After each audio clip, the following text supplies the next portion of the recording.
আসসালামু আলাইকুম। আজকে আমরা ফ্লেক্সের ৩য় নাম্বার ক্লাসে চলে আসছি, 3rd ক্লাস। তো এই ৩ নাম্বার ক্লাসে আমরা আজকে শিখব। লাস্ট ক্লাসে আমরা জাস্টিফাই কন্টেন্টের স্পেস বিটুইন এর ব্যাপারটা দেখেছিলাম। এখানে জাস্ট আজকে আমরা বডির পুরো কালারটাকে আমরা এই অনেকটা পিঙ্ক টাইপের কালারটা দিয়ে দিয়েছি, জাস্ট আগের মতোই সেম। জাস্ট এখন আমরা H3 ট্যাগ ব্যবহার করে ইনফরমেশনগুলো দিয়ে দিচ্ছি যাতে করে আপনি বুঝতে পারেন, মানে এই স্টার ট্যাগটা আমরা এখানে কেন ব্যবহার করতেছি বা বোঝা যাবে যে এখানে কি ঘটনাটা ঘটতেছে। তো যাই হোক, আমাদের ন্যাপবারে যে ইনফরমেশনগুলো ছিল বা যেই বাটনগুলো ছিল, হ্যাঁ, সেগুলোকে আমরা বিভিন্ন ওয়েতে রিপ্রেজেন্ট করতে পারি। ফ্লেক্সের মাধ্যমে বাই ডিফল্ট আমরা লেফট টু রাইট সুন্দরভাবে স্পেস দিয়ে আমরা দেখাতে পারি। তো সেই বিষয়টাই জাস্ট এখানে আমি আগে থেকেই করে রেখেছি যাতে করে আপনারা বুঝতে পারেন।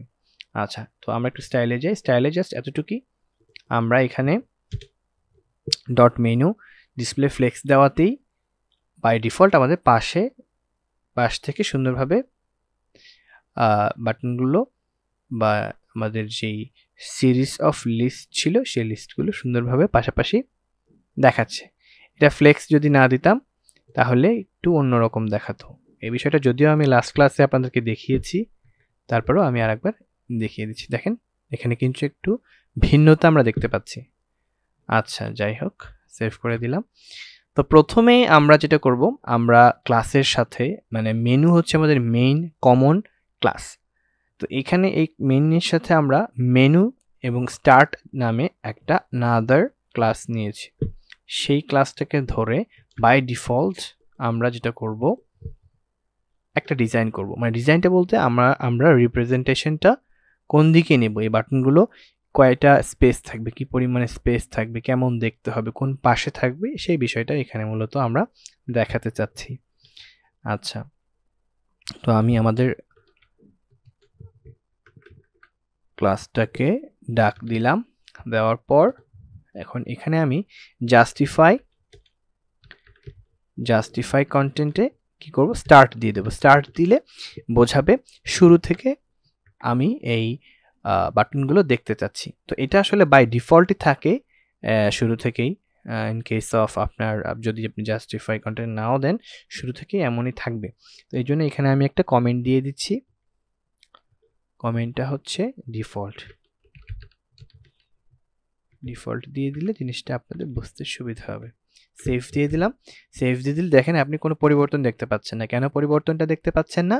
কারণ এটা শুরু থেকেই বাই ডিফল্ট এরকমই থাকে। দ্যাটস ওয়াই শুরু থেকে যে শুরু হলো, স্টার্ট একদম বাম পাশ থেকে শুরু যে হলো স্পেস দিয়ে, এই বিষয়টা আপনি হয়তো বুঝতে পারছেন না।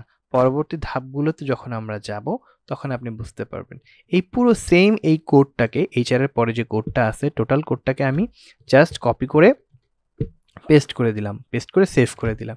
দেখেন আপনি জাস্টিফাই কন্টেন্ট সেম একটা ডিজাইন, জাস্টিফাই কন্টেন্ট এবং স্টার্ট নামে আপনি দেখতে পাচ্ছেন।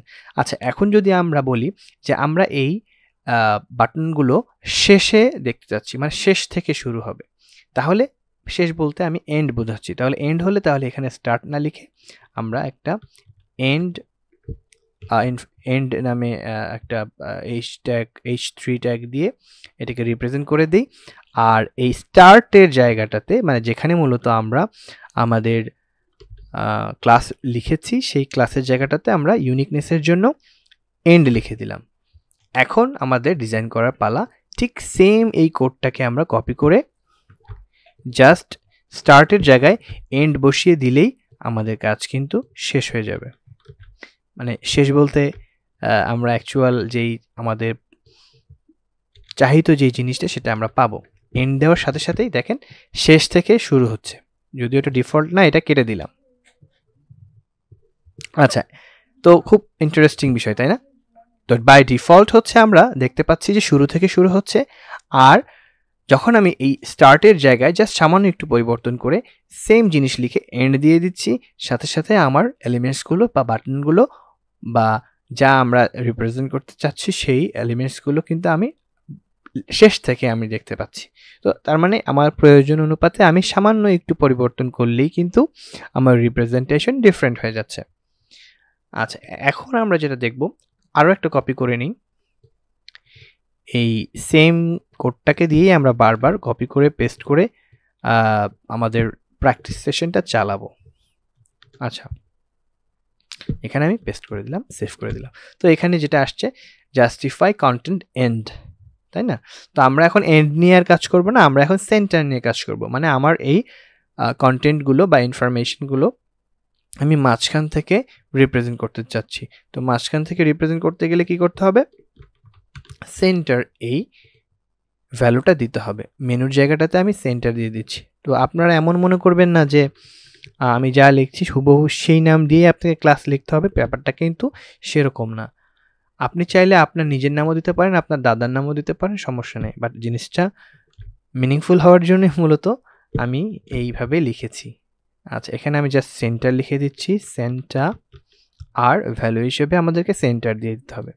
সেন্টার দিয়ে দিলেই কিন্তু আমরা মূলত দেখতে পাবো যে আমাদের ভ্যালুগুলো সেন্টারে চলে আসে। দেখেন, আমি সেভ করার সাথে সাথেই আমার ভ্যালুগুলো কিন্তু সেন্টারে চলে আসছে। এটা কিন্তু খুব সুন্দর লাগছে, তাই না? মনে হচ্ছে আমরা অনেক কিছু করে ফেললাম, অনেক কিছু শিখলাম, আসলেই কিন্তু তাই। আচ্ছা, এবার আমরা সেম কাজটা আবার করব। কোন কাজটা? জাস্ট এই ডিভের যে ইনফরমেশনগুলো আছে এগুলোকে আমরা আবার কপি করে পেস্ট করে দিই। দেওয়ার পর দেখেন মাঝখান থেকে আসতেছে, কারণ যেহেতু আমি ভ্যালু সেন্টার দিয়েছি সেই জন্য সেন্টারে আসছে। এখন যেটা আমরা দেখব স্পেস বিটুইন।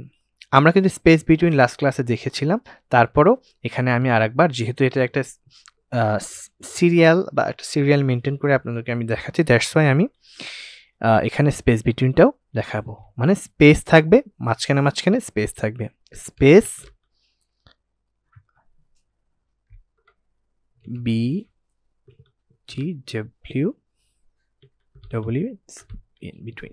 আচ্ছা, আমরা আমাদের যেই কি বলে ক্লাসটার নামটাও চেঞ্জ করে দিয়ে স্পেস বিটুইন দিয়ে দিই। আচ্ছা, এটাকে একটু সেভ করে নিই। সেভ করে জাস্ট এই অংশটুকুকে আমরা কপি করে নিলাম।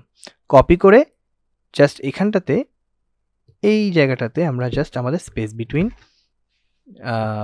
ক্লাসের নামটা দিয়ে দিলাম। আর ভ্যালু হিসেবে আমরা এখানে দিয়ে দেবো সেন্টারের জায়গাতে স্পেস বিটুইন।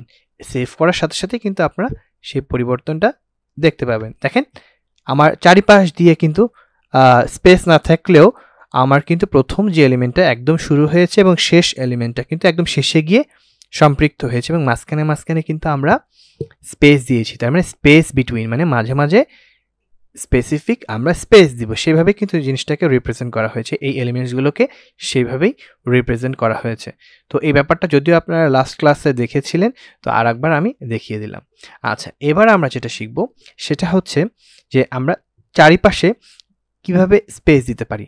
মানে এটা তো ধরেন এই পাশে কোনো স্পেস নাই, এই পাশে ওইভাবে কোনো স্পেস নাই, মাঝখানে মাঝখানে স্পেস। তো তার জন্য আমাকে যেটা করতে হবে, ফার্স্টলি আমরা আবার এটাকে কপি করব।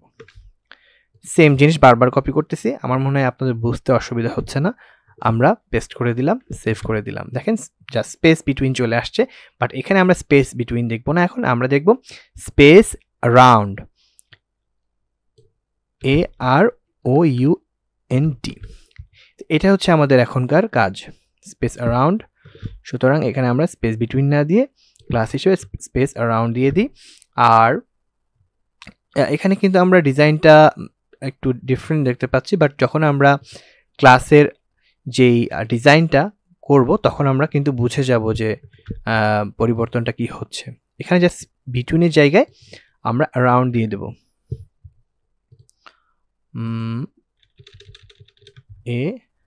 AROUND, around. আর স্পেস বিটুইনের জায়গাতে দেখেন অ্যারাউন্ড দিয়ে দিলেই সেভ করার সাথে সাথেই দেখেন এই প্রোফাইলের পাশে কিন্তু আমি স্পেস পেয়েছি, মাঝখানে স্পেস পেয়েছি, চারিপাশেই কিন্তু আমি স্পেস পাচ্ছি। তার মানে এটা হচ্ছে আমাদের স্পেস অ্যারাউন্ড সেকশন। আচ্ছা, তারপরে ধরেন আমরা আরেকটা জিনিস শিখতে পারি, স্পেস ইভেনলি। মানে স্পেস ইভেনলি বলতে কি বুঝতে পারছি সেটা আমরা একটু প্র্যাকটিক্যালি করলে বুঝতে পারবো। তো প্রথমত আমরা যেটা করব সেটা হচ্ছে আমরা আবার কপি পেস্ট করে দিই। সহজ কাজ, কপি পেস্ট, রাইট? তো দেখেন, কপি পেস্ট করার কারণে সেম স্টাইলে সেম জিনিস চলে আসছে। সুতরাং এখানে আমাদের একটু চেঞ্জ করতে হবে, আমরা ইভেনলি লিখব। EVENLY, evenly, space evenly. এর মাধ্যমে কি হবে, এর মাধ্যমে একটা স্পেস পাবো, বাট সেটা জোড়া বা বিজোড় পজিশনে থাকবে। মানে ব্যাপারটা কীরকম, যে আমার 1 2 3 করে যদি আমি ঘর করি, তাহলে 2 4 5 6, দুঃখিত, 2 4 6 8 এভাবে করে তার পজিশনটা হবে, তাই না? আচ্ছা, এখানে ইভেনলি দিয়ে ফেলেছি, স্পেস দিতে হবে, স্পেস ইভেনলি, স্পেস স্পেস, ঠিক আছে। আচ্ছা, এটাকে কপি করে নিয়ে আমরা একটু আমাদের ডিজাইনিং সেকশনে চলে আসি। এটাকে কপি করে নিলাম, স্পেস অ্যারাউন্ডের জায়গায় জাস্ট আমরা এখানে স্পেস ইভেনলি দিয়ে দিলাম, আর এখানে জাস্ট আমরা স্পেস ইভেনলি দিয়ে দিলাম। এখন যে সেভ করার সাথে সাথে আপনারা একটা পরিবর্তন দেখতে পাবেন।